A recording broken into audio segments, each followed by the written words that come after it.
नमस्कार दोस्तों, मेरे YouTube चैनल किस्से कहानी की दुनिया में आपका स्वागत है।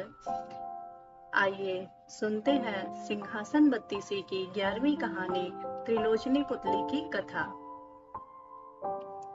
हर बार की तरह इस बार भी राजा भोज सिंहासन पर बैठने के लिए राज दरबार पहुंचते हैं। इस बार सिंहासन की 11वीं पुतली त्रिलोचना उन्हें रोक देती है। फिर वह राजा विक्रमादित्य के गुणों के बारे में बताने के लिए महायज्ञ का एक किस्सा सुनाने लगती है। एक बार राजा विक्रमादित्य ने राज्य की खुशहाली के लिए महायज्ञ करने की घोषणा की। इसमें उन्होंने सभी राजा महाराजा, पंडित, ब्राह्मण, देवी देवताओं और ऋषि मुनियों को आमंत्रित करने का फैसला लिया। सभी को आमंत्रण भेजने के बाद राजा विक्रमादित्य ने पवन देव को खुद जाकर निमंत्रण देने की ठानी और समुद्र देव को आमंत्रित करने के लिए एक ब्राह्मण का चयन किया। राजा का आदेश मिलते ही ब्राह्मण देव निमंत्रण पत्र लेकर समुद्र देवता के पास जाने के लिए निकल पड़े। साथ ही राजा विक्रमादित्य भी पवन देव की खोज के लिए एक जंगल पहुंचे।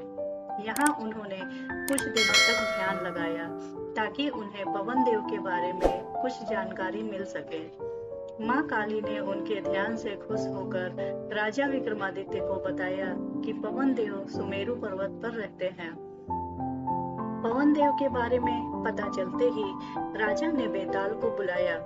बेताल कुछ ही देर में उन्हें लेकर सुमेरु पर्वत पर पहुंचा दिया। पर्वत पर तेज हवाएं चल रही थी, लेकिन पवन देव कहीं नहीं दिखे। फिर राजा विक्रमादित्य ने पवन देव का ध्यान लगाया। उनकी साधना से खुश होकर पवन देव वहां प्रकट हुए और कहा, हे राजन, बताओ मुझे क्यों याद किया?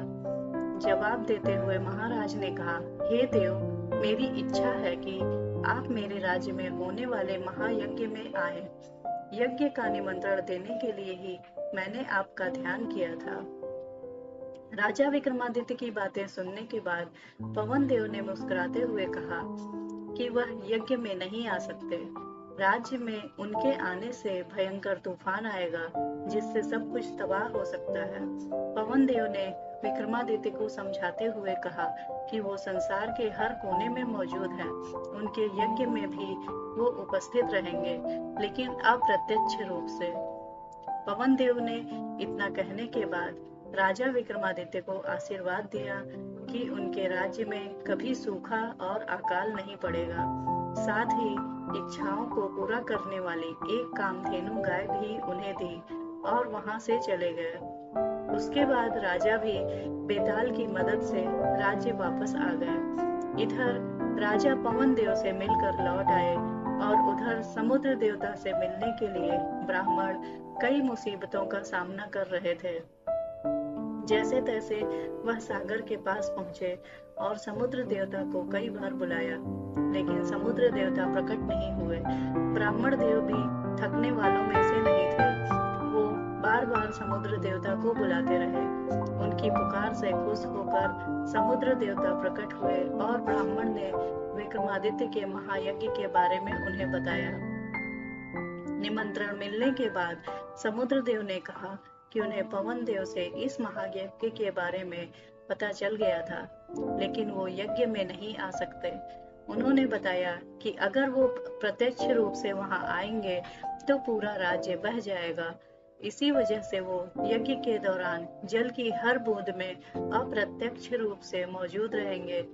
इतना कहकर समुद्र देवता ने ब्राह्मण को 5 रत्न और एक घोड़ा देते हुए कहा कि ये सब उपहार महाराज विक्रमादित्य को दे देना। इतना कहने के बाद समुद्र देवता अदृश्य हो गए। अब ब्राह्मण तेजी से सारे उपहार लेकर राज्य की ओर चलने लगे। ब्राह्मण को पैदल चलता देखकर समुद्र देवता से मिले घोड़े ने ब्राह्मण से पूछा कि आप पैदल जाने की जगह मुझे अपनी सवारी क्यों नहीं बना लेते? ब्राह्मण चलते रहे, लेकिन उन्होंने कोई जवाब नहीं दिया।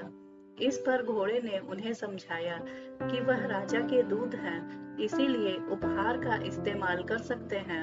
यह सुनकर ब्राह्मण घोड़े पर बैठे और कुछ ही देर में राजमहल पहुंच गए।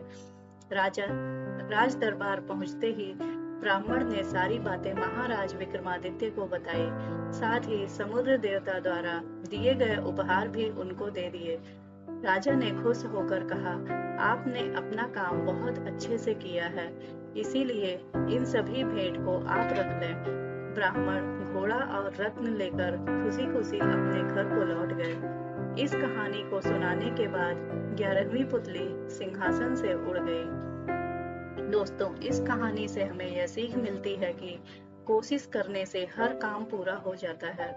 राजा विक्रमादित्य ने भी अंतिम समय तक कोशिश नहीं छोड़ी और आखिरकार पवन देव को उनके सामने आना ही पड़ा। इसीलिए बच्चों, आपको भी जब तक सफलता न मिले प्रयास करते रहना चाहिए। तो दोस्तों, अगर आपको मेरी कहानी पसंद आ रही है तो प्लीज इसे लाइक व सब्सक्राइब अवश्य करें और बेल आइकन भी प्रेस करना न भूलें। धन्यवाद।